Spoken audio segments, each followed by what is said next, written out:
तो आज हम बात करने वाले हैं कि जो हम ग्राउंड से टर्म किस तरह से निकालते हैं, डायरेक्ट मेथड ग्राउंड से टर्म का। ठीक है, अभी तक जो हमने टर्म निकालने के लिए मैंने आपको पहले बताया था, एल की वैल्यू आपको पहले निकालनी है, मैक्सिमम एल की वैल्यूज मैंने निकलवाई थी, फिर मैक्सिमम एस की वैल्यू भी निकल आई थी, है ना। फिर उसके बाद आपने टर्म वाली जो इक्वेशन थी उसमें पुट किया था फॉर्मूला, है ना, 2s+1 एल में आपने पुट किया था। उसके बाद जाके आपको टर्म और टर्म सिंबल निकालना आया था। ठीक है, तो फिर आपने देखा था इसमें अलाउड कौन सी है, फॉरबिडन कौन सी है, ये देखा था। अभी डायरेक्ट मेथड देखते हैं। ठीक है, देखो मैंने आपको ये बताया था कि पिछली क्लास में क्या बताया था मैंने बताया था अगर P2 आपके पास कोई टर्म है, सॉरी P2 आपके पास कोई इलेक्ट्रॉनिक कॉन्फ़िगरेशन है, तो उसमें मैंने आपको टर्म निकलवाई थी 2s+1 एल ही होता ना टर्म का फॉर्मूला। तो ये निकालने के लिए मैंने आपको बताया था कि एस किस तरह से निकालते हैं। पहले आप P2 को इस तरह से लिख लो, है ना, p ऑर्बिटल बना है, एक इलेक्ट्रॉन यहाँ एक इलेक्ट्रॉन यहाँ, तो मैंने आपको बोला था इसको +½ ये भी +½ तो एस की जो कंप्लीट वैल्यू मैंने आपको बोली थी वो क्या बोला था कि एक को +S1 + S2 से कहाँ तक जाना है, S1 - S2 तक जाना है। ऐसे ही तो मैंने आपको बोला था।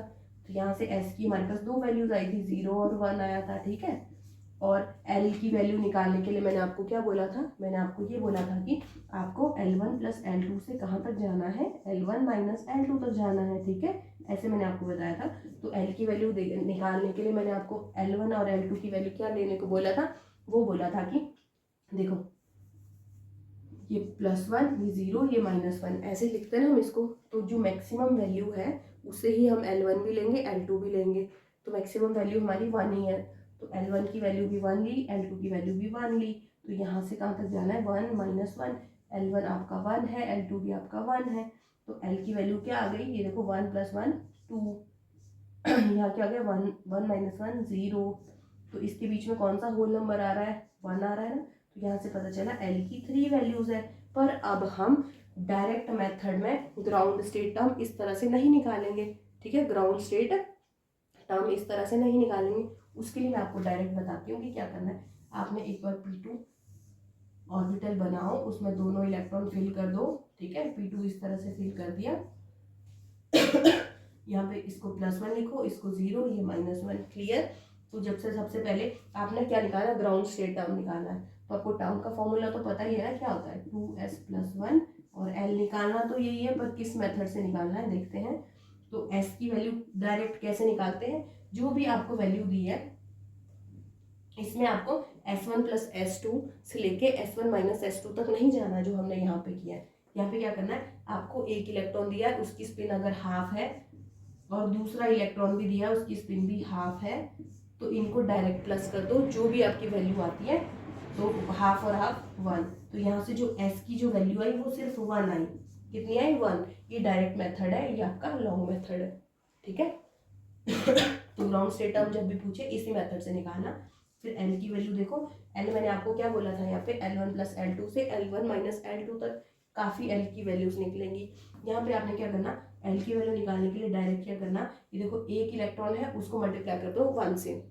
1 × 1 क्या होता है, 1 × 1 1, और प्लस जो ये क्या है 1 इलेक्ट्रॉन मल्टीप्लाई हो रहा है किससे, 0 से। तो 1 × 0, यहाँ पे तो इलेक्ट्रॉन ही नहीं है, इसको तो मल्टीप्लाई नहीं करेंगे, है ना। 0 × -1 0 ही होता है, तो इसको मैं लिख नहीं रही हूँ। ठीक है, तो L की वैल्यू क्या आई, 1 × 1 प्लस 1 × 0, ये 0 ही होता है। तो L की वैल्यू भी आ गई 1। डायरेक्ट मेथड से L की वैल्यू भी मैंने आपको सिखा दी और S की वैल्यू भी सिखा दी, है ना। तो डायरेक्ट पुट करना इस फॉर्मूले में L की वैल्यू भी और S की वैल्यू भी। तो L की वैल्यू अगर 1 है तो इसको क्या लिखते हैं, P लिखते हैं ना। देखा था ना आपने कि L की वैल्यू अगर 0 होती है, 1 2 3 4 होती है, तो ये S होता है, ये P होता है, ये D F G। अगर L की वैल्यू 1 है तो ये P हो जाता है, क्या हो जाता है, P।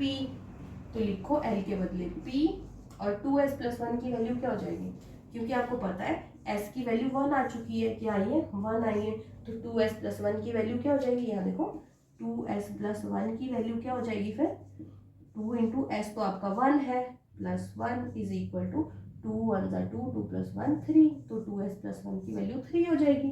तो 3 यहाँ पे पुट कर दो, क्लियर। तो यहाँ से पता चला जो ये टर्म है ना आपकी, जो ये आई है, ये आपकी ग्राउंड स्टेट टर्म है। यहाँ से तो आप सारी की सारी टर्म्स निकाल सकते थे, पर इसमें आप ये नहीं बता सकते थे कि ग्राउंड स्टेट टर्म कौन सी है। ठीक है, ग्राउंड स्टेट टर्म मतलब जो सबसे ज़्यादा स्टेबल है। सबसे ज़्यादा स्टेबल टर्म कौन सी है कि जिसकी एनर्जी सबसे कम है। इस मेथड से तो मैंने आपको बहुत लंबे तरीके से सिखाया था कि आप पहले सारी की सारी टर्म निकालो, फिर उसमें देखो कि अलाउड कौन सी है, फॉरबिडन कौन सी है, वो अलग कर दो। उसके बाद आपको मैंने बताया था एनर्जी उसकी देखनी है। एनर्जी सबसे ज़्यादा जिसकी होगी, एनर्जी को या फिर स्टेबिलिटी को हम किस तरह से देखते थे, मैंने आपको अभी पिछली क्लास में बताया था कि एनर्जी को स्टेबिलिटी को देखने के लिए हम मैक्सिमम मल्टीप्लिसिटी की वैल्यू देखते हैं, और मैक्सिमम ही हमें वैल्यू चाहिए किसकी, मैक्सिमम ही वैल्यू चाहिए हमें किसकी, एल की। ठीक है ना। तो जो ये टर्म है यही ग्राउंड स्टेट टर्म है, मतलब ये सबसे ज्यादा स्टेबल टर्म है। क्लियर हो गया आपको? शायद अब आपको क्लियर हो गया होगा मैं क्या बोलना चाह रही हूँ कि ग्राउंड स्टेट टर्म डायरेक्ट किस तरह से निकालते हैं। ठीक है, मैं इसको क्लियर कर दूँ अब कि ग्राउंड स्टेट टर्म अब आपको निकालना आ चुका है। तो देखो मैंने आपको, यह देखो ध्यान से देखना, P2 के केस में हमारे पास टर्म्स कितनी आई थी, 3 टर्म्स आई थी जो अलाउड टर्म्स थी। कौन कौन सी थी, एक 1s थी, एक 1d थी, और देखो ऐसे किया था ना हमने, 1s 1p 1d 3s 3p 3d, ये allowed forbidden allowed forbidden allowed forbidden. तो एक टर्म आई 1s, एक आई 1d, एक आई 3p। तो ये टर्म्स हमारे पास आई थी जो हमने लॉन्ग मेथड से की थी। तो इसमें ग्राउंड स्टेट टर्म कौन सी होगी, ये आपकी ग्राउंड स्टेट टर्म है। क्यों, क्योंकि इसमें स्पिन मल्टीप्लिसिटी, सबसे पहले तो स्पिन मल्टीप्लिसिटी ही देखनी है कि ग्राउंड टर्म मतलब सबसे ज़्यादा स्टेबल। सबसे ज़्यादा स्टेबल मतलब स्पिन मल्टीप्लिसिटी जिसकी सबसे ज़्यादा होगी वो ही आपकी सबसे ज़्यादा स्टेबल होगी। इनमें अगर स्पिन मल्टीप्लिसिटी की वैल्यू ज़्यादा हो गई, सेम हो गई, तो बात करते हैं एल की वैल्यू के बेस पे। एल की वैल्यू जिसकी ज़्यादा होगी तो वो ज़्यादा स्टेबल हो जाएगा। तो एल की वैल्यू इसमें 0 है, इसमें 2 है, तो ये ज़्यादा स्टेबल है इस तरह से। तो जो ये टर्म है वो ग्राउंड स्टेट टर्म है। इसी तरह से पिछली क्लास में हमने D2 के सारे टर्म्स लिखे थे ना, D2 के सारे टर्म्स हमने देखा था कि D2 को हम किस तरह से, D2 के टर्म्स, D2 का जो मोस्ट स्टेबल टर्म था वो कौन सा था, 3f था शायद, है ना, 3f था। तो निकाल के भी देखते हैं कि आप पिछली क्लास में चेक कर लेना, 3f ही था इसका ग्राउंड स्टेट टर्म। तो अब डायरेक्ट निकालने की कोशिश करते हैं कि कौन सा होगा। तो एक बार ड्रॉ कर दो D2 को इस तरह से, ये 1 2, ठीक है। तो ये +2 +1 0 -1 -2। तो ग्राउंड स्टेट टर्म निकालने का फॉर्मूला क्या है, 2s + 1 l, ये है ना, ये ग्राउंड स्टेट टर्म निकालने का फॉर्मूला। आपको s पता होना चाहिए, l पता होना चाहिए। डायरेक्ट फॉर्मूला l निकालने का क्या है, जितना भी इलेक्ट्रॉन है उसको मल्टीप्लाई कर दो इससे।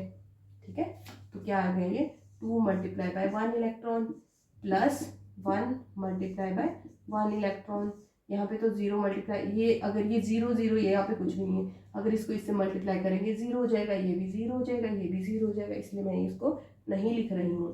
तो L = क्या हो गया, 2 1 2 +1, L = 3। L की वैल्यू कितनी होगी, 3। L की वैल्यू 3 किसके लिए होती है, F के लिए होती है ना। आपको L की वैल्यू तो यहाँ पे पता चल गया, ये तो F है। ठीक है, अब बात करते हैं S कितना होगा। मैंने आपको डायरेक्ट बोला है जितने भी इलेक्ट्रॉन है उनकी स्पिन को ऐड करते चलो। एक इलेक्ट्रॉन है उसकी स्पिन हाफ होती है, +½ अपवर्ड है ना, तो मैंने 1 लिखा, हाफ लिखा। फिर एक और इलेक्ट्रॉन है उसकी स्पिन को भी ऐड कर दिया, 2 ही तो इलेक्ट्रॉन है। तो S कितना हो गया, 1/2 + ½ 1 होता है। अगर S आपका 1 आया है तो 2s + 1 की वैल्यू कितनी हो जाएगी, 2s + 1 की वैल्यू क्या हो जाएगी, यही तो स्पिन मल्टीप्लिसिटी है। तो 2 × s की वैल्यू 1 लिखो, +1 = 2 1 2 +1 3। क्लियर। तो यहाँ से पता चला आपको 2s + 1 की वैल्यू क्या हो गई, 3। तो यहाँ से पता चला D2 की जो ग्राउंड स्टेट टर्म है वो क्या है, 3f है। आपको क्लियरली पता चल गया ना ग्राउंड स्टेट टर्म निकालने का फॉर्मूला।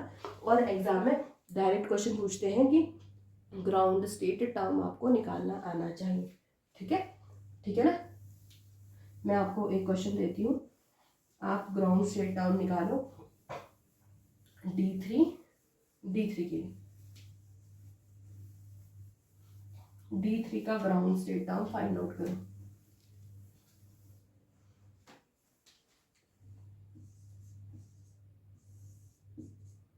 D3 का ग्राउंड स्टेट टर्म निकालना है, तो एक बार d ऑर्बिटल ड्रॉ करो, 1 2 3 4, ठीक है, 1 2 3 इलेक्ट्रॉन मैंने फिल कर दिए।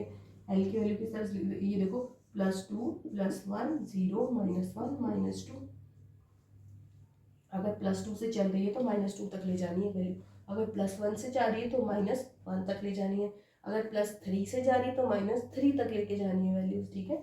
तो देखो एस की वैल्यू आपको ग्राउंड स्टेट टर्म निकालना है, फॉर्मूला क्या है, 2s + 1 × L, ये है ना। तो एस की वैल्यू निकालो। मैंने एस क्या बोला था, डायरेक्ट मेथड मैंने आपको बोला था, जितनी भी आपके इलेक्ट्रॉन है उनकी स्पिन को प्लस करते हुए चलो। इलेक्ट्रॉन कितना है, 1 है, उसकी स्पिन हाफ है, दूसरा भी उसकी स्पिन भी हाफ ही है, प्लस जो तीसरा इलेक्ट्रॉन उसकी स्पिन भी हाफ ही है। तो एस की वैल्यू कितनी हो गई, 3/2। तो स्पिन एस तो आपको पता चल गया, अगर एस पता चल गया तो 2s + 1 की वैल्यू निकाल दो, कितनी होगी, 2 × s की वैल्यू डाल दो, 3/2 + 1, 2 से 2 कैंसिल, तो 2s + 1 की वैल्यू कितनी हो गई, 3 + 1 4, ठीक है। तो यहाँ पे क्या आ जाएगा 4। अब एल की वैल्यू आपको फाइंड आउट करनी है, एल क्या होने वाला है ना। तो एल के लिए मैंने क्या बताया था आपको, एल निकालने के लिए आपने क्या करना है, जो भी आपको इलेक्ट्रॉन दिया उसको मल्टीप्लाई कर देना 2 से, तो 1 × 2 प्लस 1 × 1 × 1 ये तो 0 है, ठीक है, 0 से इसको मल्टीप्लाई करेंगे 0 हो जाएगा, 0 से इसको मल्टीप्लाई करेंगे 0, 0 से, इसलिए इसको तो हम लिख ही नहीं रहे हैं। तो एल की वैल्यू कितनी होगी, 2 × 1 = 2, 2 + 1 3, एल की वैल्यू 3 मतलब एफ, क्या हो गया, एल की वैल्यू एफ हो गई। तो 4f इसकी ग्राउंड स्टेट टर्म है। क्लियर। अब आपको ग्राउंड स्टेट टर्म निकालना आ गया ना, ग्राउंड स्टेट टर्म निकालना आसान है ना। अब देखो एग्जाम में आप क्वेश्चन किस तरह से पूछ सकते हैं, एग्जाम में क्वेश्चन आप इतना सिंपल तो पूछेंगे नहीं। एग्जाम में आपसे क्वेश्चन पूछ सकते हैं 3 टाइप से। अगर आपसे ग्राउंड स्टेट टर्म्स निकालने को बोलेंगे तो इतना सिंपल तो नहीं पूछेंगे आपसे। देखो एक मैंने जैसे बोल दिया आपसे D7 में, आपको D7 आयन फ्री आयन है, कैसा है, फ्री आयन है, उसके लिए ग्राउंड स्टेट टर्म निकालनी है। तो वो तो आप नॉर्मल वैसे ही निकालना, जैसे निकालते हैं वैसे ही निकालना नॉर्मल। एक बार d ऑर्बिटल सारे के सारे बना दो, d ऑर्बिटल ड्रॉ कर दो, फिर इसमें इलेक्ट्रॉन फिल करो 7। पहले सारे सिंगली फिल्ड होते हैं 1 2 3 4 5 6 एंड 7, फिर यहाँ देखो +1 +2 +1 0 -1 -2, ये भी मैंने आपको बता दिया ऐसे होता है ना। और देखो स्पिन एस की वैल्यू निकालनी है, एस की वैल्यू निकालने के लिए क्या करते हैं, जितने भी आपको स्पिन मल्टीप्लिसिटी, जितने भी आपको इलेक्ट्रॉन की स्पिन दी है उनको सबको प्लस करते हुए चलो। ये देखो एक इलेक्ट्रॉन ऊपर को जा रहा है, इसकी स्पिन हाफ है, जो दूसरा इलेक्ट्रॉन वो तो -½ हो गया ना, ऊपर वाला जो जा रहा है वो +½ है, नीचे वाला जो है वो -½ है। तो यहाँ से मैं बोलूँ +½ से -½ कैंसिल, +½ से -½ कैंसिल, तो 1 2 3 यही तो बच रहे हैं। अब देखो +½ +½ +½ क्लियर। तो स्पिन कितनी हो गई 3/2 क्लियर। एल की वैल्यू कितनी हो गई, ये देखो L is equal to, L find out करना है तो एल भी आप इसी तरह से निकालेंगे, एल भी ऐसे ही निकालेंगे ना। देखो कैसे निकालेंगे, 2 × कितने इलेक्ट्रॉन है यहाँ पे, 2 × 2, मैंने आपको बोला 2 को मल्टीप्लाई करना कितने, जितने भी इलेक्ट्रॉन है, अगर 1 था अभी तक तो 1 से किया था, 2 1 × 2, पर अब 2 इलेक्ट्रॉन है, 2 × 2, तो ये देखो 2 × 2 प्लस 1 × 2 प्लस, ये तो 0 ही हो गया, ये देखो 1 × 1, ये देखो 1 × 1 वो भी माइनस का है, ब्रैकेट में 1 × 1, ठीक है, प्लस -2 × 1। अब इसको सॉल्व करेंगे तो कितना आ जाएगा, 2 2 = 4 प्लस 2, ये देखो ये वैल्यू किसकी हो गई, 1 है, 1 1 1 पर -1 माइनस का साइन है ना, ये देखो प्लस माइनस माइनस होता है -2, तो ये देखो L की वैल्यू कितनी आ गई, L इज इक्वल टू 6 - 3, तो L is equal to 3। L की वैल्यू 3 का मतलब F, L की वैल्यू 3 का मतलब F होता है ना, और स्पिन आपकी 3/2 आ गई। अगर S आपका 3/2 आ गया तो स्पिन मल्टीप्लिसिटी कितनी हो जाएगी, आपको ग्राउंड स्टेट टर्म निकालना है, 2s + 1l निकालना है, तो आपको s की वैल्यू 3/2 दे दी है, तो इसकी कंप्लीट वैल्यू निकाल दो। तो देखो 2s की वैल्यू 3/2 + 1, इसको इससे कैंसिल कर दो, 4 आ गया ना, तो यहाँ लिखो 4। l की वैल्यू कितनी है, l की वैल्यू देखो मैंने आपको डायरेक्ट निकाल दी है, l की वैल्यू 3 है तो f। तो ये तो था आपका फ्री आयन F7 के केस में ग्राउंड स्टेट टर्म आपको निकालना आ गया ना। तो अब बात करते हैं नेक्स्ट टाइप के क्वेश्चन की, ठीक है।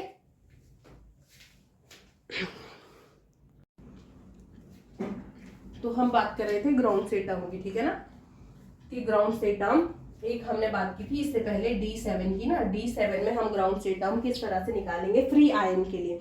तो ग्राउंड स्टेट टर्म में क्या आपको लगता है एक ही तरह के क्वेश्चन पूछे जाएंगे, बिल्कुल भी नहीं। एक टाइप इसका ये है, सेकंड टाइप आपका इस तरह से पूछ सकते हैं कि आपको पूछ लेंगे D7, मान लो आपको दे दिया D5 high spin complex, high spin octahedral complex में आपको ग्राउंड स्टेट फाइंड आउट करनी है, तो आप किस तरह से निकालेंगे। तो एक बार तो आपको पता चलना चाहिए कि क्वेश्चन पूछ क्या रहा है, ठीक है, क्वेश्चन आपसे पूछ क्या रहा है। फॉर एग्जांपल देखो मैं लिख रही हूं MnH2O6 2 पॉजिटिव, या इस तरह से क्वेश्चन पूछ सकते हैं, या क्वेश्चन ऐसे पूछ सकते हैं या फिर ऐसे पूछ सकते हैं।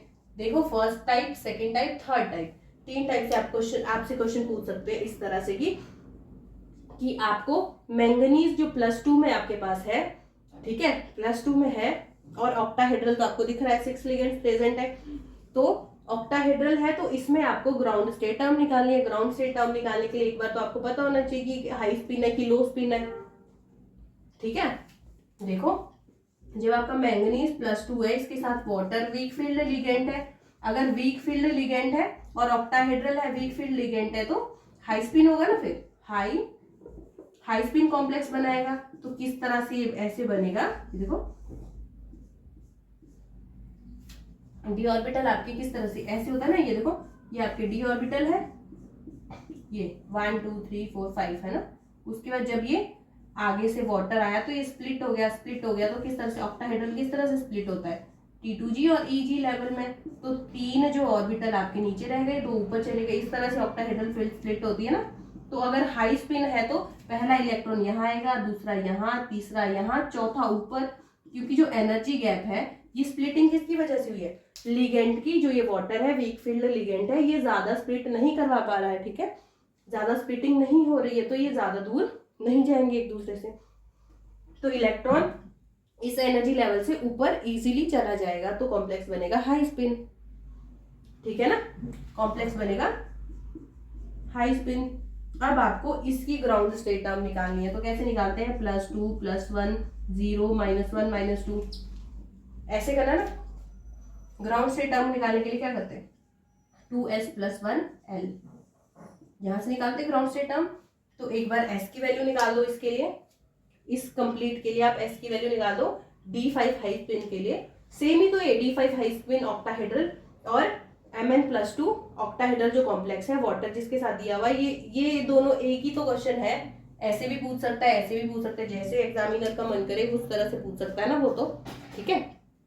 तो देखो इसमें आपको पहले S निकालना है, फिर L निकालना है, फिर जो आएगा वही तो आपकी ग्राउंड स्टेट टर्म होगी, ठीक है ना। मैंने डायरेक्ट मेथड बताया। S कैसे निकालेंगे, S निकालने के लिए क्या करेंगे, जितने भी आपको इलेक्ट्रॉन्स दिए उनकी स्पिन को सीधा प्लस कर दो।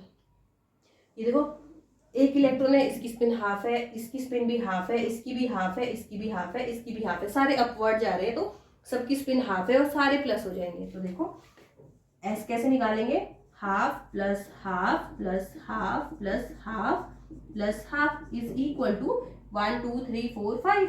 जब बेस सेम होता है तो ठीक है, तो जो आपका न्यूमिरेटर है वो डायरेक्ट प्लस हो जाता है, इतना तो आपको पता होगा ना, 5/2। तो s की वैल्यू कितनी आई 5/2। अगर s की वैल्यू इतनी आई है तो आपको तो निकालना है, क्या निकालना है आपको, ये निकालना है 2s+1, ये फाइंड आउट करना है। तो 2s+1 की वैल्यू निकालो, 2s+1 की वैल्यू क्या होगी 2 इंटू एस कितना है 5/2 + 1, तो 2s+1 की वैल्यू कितनी आ जाएगी 6। तो आपको यहाँ पुट करनी पड़ेगी वो, यहाँ लिखो 6l। अब आपको l फाइंड आउट करना है, यही तो ग्राउंड स्टेट निकल रही है ना, ग्राउंड स्टेट टर्म यही तो निकल रही है, 6 तो आ गया आपका स्पिन मल्टीप्लिसिटी। अब l की वैल्यू आपको कैलकुलेट करते हुए चलना, तो l की वैल्यू निकालो। अब कैसे निकालेंगे l की वैल्यू, l क्या है आपका, जो यहाँ पे l है ना, l की वैल्यू फाइंड आउट करो। l कैसे निकालते हैं, मैंने क्या सिखाया था आपको, l निकालने के लिए हम क्या करते हैं, जितने भी जो इलेक्ट्रॉन्स है उसको मल्टीप्लाई करते हैं। देखो 2 को मल्टीप्लाई करेंगे एक इलेक्ट्रॉन से, फिर 1 को मल्टीप्लाई करेंगे एक इलेक्ट्रॉन से, प्लस 0, ये तो 0 ही हो जाएगा। ये देखो 1 इलेक्ट्रॉन को मल्टीप्लाई करेंगे -1 से, तो ये हो जाएगा -1। ये देखो एक इलेक्ट्रॉन को मल्टीप्लाई करेंगे -2 से, ये हो जाएगा -2, है ना। तो l की वैल्यू फाइंड आउट करते हैं, कैसे निकालेंगे, 2 × 1 प्लस 1 × 1 प्लस 1 × 0 प्लस ये कितना है -1 × 1 प्लस -2 × 1। तो इसको सॉल्व करो, क्या आ जाएगा, l = 2 × 1 = 2 प्लस 1, ये प्लस 0 हो गया ना, 1 × 0 = 0, ये देखो प्लस 1 - 1 सॉरी 1 - 1 × 1 -1 ही होता है ना, -1 प्लस 2 × 1 2 होता है पर माइनस का है तो -2। l की वैल्यू क्या आ गई, ये देखो 3 प्लस हो रहा है 3 माइनस हो रहा है, तो l सीधा ही 0 आ गया। l कितना है 0, यहाँ से पता चला l 0 है। अगर l 0 है तो l अगर 0 होता है तो इसकी वैल्यू क्या होती है, s होती है ना, याद है ना आपको, l की वैल्यू s। तो यहाँ मैं क्या लिखूँ फिर, ये देखो हमने यही तो फाइंड आउट करना था, तो हमें 2s+1 की वैल्यू 6 मिल गई। l कितना है हमारा 0 है, 0 का मतलब s है, हो गया 6s आपकी ग्राउंड स्टेट टर्म होगी इस कॉम्प्लेक्स में MnH2O6 2 पॉजिटिव के लिए। या तो क्वेश्चन इस तरह से पूछेंगे डायरेक्ट फ्री आयन को देके, या फिर कोई कॉम्प्लेक्स देंगे, फिर आपको वो खुद फाइंड आउट करना है वो हाई स्पिन है कि लो स्पिन है, ऑक्टाहेड्रल है कि टेट्राहेड्रल है। यहाँ तो देखो 6 लिगेंड्स दिखाई दे रहे हैं ना, तो ये तो ऑक्टाहेड्रल है ना। देखो आपको कोई दूसरा एग्जांपल इस तरह से भी दे सकते हैं, ऐसे मत सोचना आप। देखो मान लो आपको दिया COCN6, ये 4th टाइप का क्वेश्चन इस तरह से पूछ सकते हैं ग्राउंड स्टेट निकालने के अकॉर्डिंग, है ना, +3। तो इसमें पूछेंगे आपसे ग्राउंड स्टेट टर्म आप बताओ, तो आपको निकालनी पड़ेगी। तो जब निकालेंगे तो आपको सब कुछ पता होना चाहिए। पहले इसकी इलेक्ट्रॉनिक कॉन्फ़िगरेशन तो निकालो, कितने इलेक्ट्रॉन है इसके d ऑर्बिटल में, है ना, इसके d ऑर्बिटल में टोटल इलेक्ट्रॉन है कितने, तो निकालो एक बार। तो इस जो एक सेंट्रल एटम कोबाल्ट है, कोबाल्ट का, यहाँ देखो कोबाल्ट जो आपके पास है उसकी ऑक्सीडेशन स्टेट निकालो। ऑक्सीडेशन स्टेट कैसे निकालते हैं, ये देखो इसको आप X ले लेंगे, और साइनाइड का कितना होता है चार्ज -1, तो +6 × -1, 6 लिगेंड है, एक का माने -1 है, इज इक्वल टू 3। देखो कॉम्प्लेक्स के बाहर चार्ज कितना है +3 का, ठीक है ना, जिसको निकालना उसको X रखना, जितने लिगेंड है उससे मल्टीप्लाई करना। देखो इसका मल्टीप्लीकेशन आप सिर्फ उसका करना है, ऐसे नहीं करना कि X को मल्टीप्लाई कर दिया इसके साथ, ठीक है ना, चार्ज निकालना है हमें। तो देखो 6 जो लिगेंड है उसको मल्टीप्लाई करो किससे, एक लिगेंड का अगर -1 है तो 6 लिगेंड का -6 हो जाएगा ना, तो X कितना हो जाएगा, X is equal to -6 is equal to 3। X क्या है, oxidation state of cobalt is equal to 3। ये वहां जाके क्या हो जाएगा, एक सेकेंड, ये यहाँ पे 3 माइनस होने वाला है, ठीक है, -3 होने वाला है, तो -3 ये +6, इस तरह से लिखना है इसको, X is equal to +3। Cobalt आपके पास कौन सी ऑक्सीडेशन स्टेट में, +3 में है, तो एक बार तो कोबाल्ट आपको +3 में लिखना पड़ेगा। पहले कोबाल्ट की इलेक्ट्रॉनिक कॉन्फ़िगरेशन बताओ, कोबाल्ट की इलेक्ट्रॉनिक कॉन्फ़िगरेशन क्या होती है? एटॉमिक नंबर कितना होता है कोबाल्ट का? बताओ। 27 होता है। इलेक्ट्रॉनिक कॉन्फ़िगरेशन क्या होती है? 4s2 3d7 7 होती है ना। ये देखो ना, ये होता है ना आर्गॉन 18 20 27 27 हो गया। तो अब देखो +3 करना है अब आपको, कोबाल्ट +3, 3 इलेक्ट्रॉन अब आपको निकालने हैं। यही तो आपको कॉम्प्लेक्स में दिया है, कोबाल्ट जो है वो +3 में है। अब उससे आपको 3 इलेक्ट्रॉन निकाल दो। कहां से निकालेंगे? 2 S से निकलेंगे, एक D से निकलेगा, तो ये बनेगा 3d6। ये इसकी इलेक्ट्रॉनिक कॉन्फ़िगरेशन है। D6 में आपको निकालना है ग्राउंड स्टेट टर्म। अब आपको देखना है कि ये D6 हाई स्पिन होगा कि लो स्पिन होगा, वो भी तो देखना पड़ेगा ना। देखो इसलिए क्वेश्चन आपको इतना इजी तो नहीं पूछेंगे, आपको कॉम्प्लेक्स देंगे, फिर पूछेंगे कि किस तरह से होगा। अब आपको फाइंड आउट करना है पहले जो सेंट्रल मेटल है उसकी ऑक्सीडेशन स्टेट क्या होगी, है ना। फिर उसकी इलेक्ट्रॉनिक कॉन्फ़िगरेशन के अकॉर्डिंग आपको ग्राउंड स्टेट टर्म निकालना पड़ेगा। वो भी कैसे? जब आपको पता होगा कि आपको देखना पड़ेगा लिगेंड आपका स्ट्रॉन्ग फील्ड है या वीक फील्ड है। स्ट्रॉन्ग फील्ड है तो पेयरिंग करवाएगा, वीक फील्ड है तो पेयरिंग नहीं होगी, हाई स्पिन कॉम्प्लेक्स बनेगा। तो जो साइनाइड है वो तो है हमारा स्ट्रॉन्ग फील्ड लिगेंड। कैसा है? साइनाइड है, स्ट्रॉन्ग फील्ड लिगेंड है, तो ये तो पेयरिंग करवाएगा। तो देखते हैं, ये देखो ये डी ऑर्बिटल मैंने बना दिया, इसमें कितने इलेक्ट्रॉन है? 1 2 3 4 5 एंड 6। उसके बाद जब लिगेंड आया तो लिगेंड ने देखो 6 है ना, वो 6 इलेक्ट्रॉन है तो ऑक्टा सॉरी 6 लिगेंड अटैच हो रहे हैं तो ऑक्टाहेड्रल है ना इसकी ज्योमेट्री। ऑक्टाहेड्रल है तो ऑक्टाहेड्रल स्प्लिट किस तरह से होता है? T2G और EG लेवल में। तो 3 ऑर्बिटल नीचे रहते हैं और एक ऑर्बिटल ऊपर चला जाता है। ये हो गया T2G, ये हो गया EG लेवल। तो T2G में देखो अब आपको इलेक्ट्रॉन फिल करने 6 इलेक्ट्रॉन। कैसे फिल करेंगे? 1 2 3। अब क्या फोर्थ में इधर ले जाओ या यहाँ डालू फोर्थ, है ना। अब देखो ये हाई स्पिन कॉम्प्लेक्स नहीं है, ये लो स्पिन है, क्योंकि जो साइनाइड है स्ट्रॉन्ग फील्ड लिगेंड है, वो पेयरिंग करवा देगा।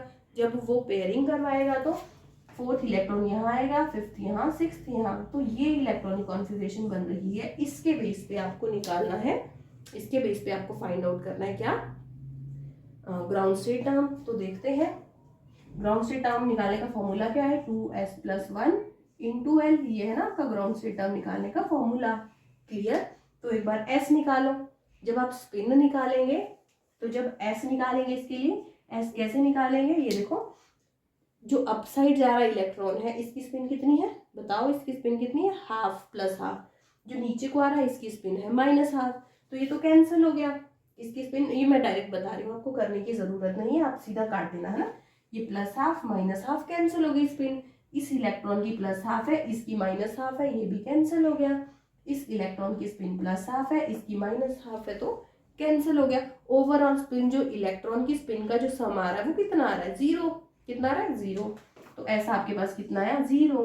अगर स्पिन 0 आया तो 2s+1 की वैल्यू निकालो। अब 2s+1 की क्या वैल्यू होगी? तो देखो 2 × 0 + 1, ये तो 0 हो गया 1। तो 2s+1 की वैल्यू कितनी आ गई? 1। अब L फाइंड आउट करना है, तभी तो ग्राउंड स्टेट टर्म निकलेगा। ठीक है, L फाइंड आउट करने के लिए क्या करते हैं? मैंने आपको क्या बोला था, कैसे काउंट करना है? +2 +1 0 -1 -2। ठीक है, तो देखो L निकालने के लिए क्या करेंगे? 2 को मल्टीप्लाई करेंगे, जितने नंबर ऑफ इलेक्ट्रॉन है कितने हैं? 2 + 1 को मल्टीप्लाई करेंगे किससे? जितने नंबर ऑफ इलेक्ट्रॉन है कितने हैं? 2 + 0 को मल्टीप्लाई करेंगे, कितने नंबर ऑफ इलेक्ट्रॉन है? 2। क्लियर? ये 0 को जिससे भी मल्टीप्लाई करते हैं वो तो 0 ही आता है। +2 1 = 2 +2 2 = 4। तो ये कितना हो गया? 6। L की वैल्यू कितनी आ गई? 6। अगर आपकी L की वैल्यू 6 आई है तो क्या क्या वैल्यू होगी? देखो मैंने आपको बताया था L की वैल्यू आपके पास 0 हो सकती है, 1 2 3 4 5 6। 0 के केस में S P D F G H I क्या होगी? I। क्लियर? 6 के केस में क्या हो जाएगा? L की वैल्यू I क्या हो जाएगा? तो आप क्या लिखेंगे यहाँ? 1I।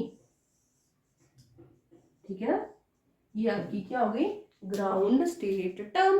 अब आपको शायद अच्छे से क्लियर हो गया होगा कि आपसे एग्जामिनर ग्राउंड स्टेट टर्म किस तरह से निकालने को बोल सकता है। क्लियर हो गया ना?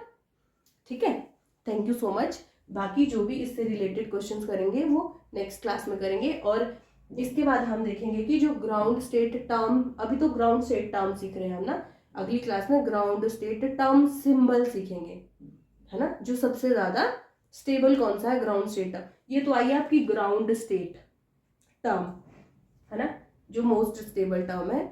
अब जब ये स्प्लिट होगा लिगेंड फील्ड की वजह से, तो कुछ ऐसा होता है ना, 1I5 1I6 1I7 कुछ ऐसा होता है ना।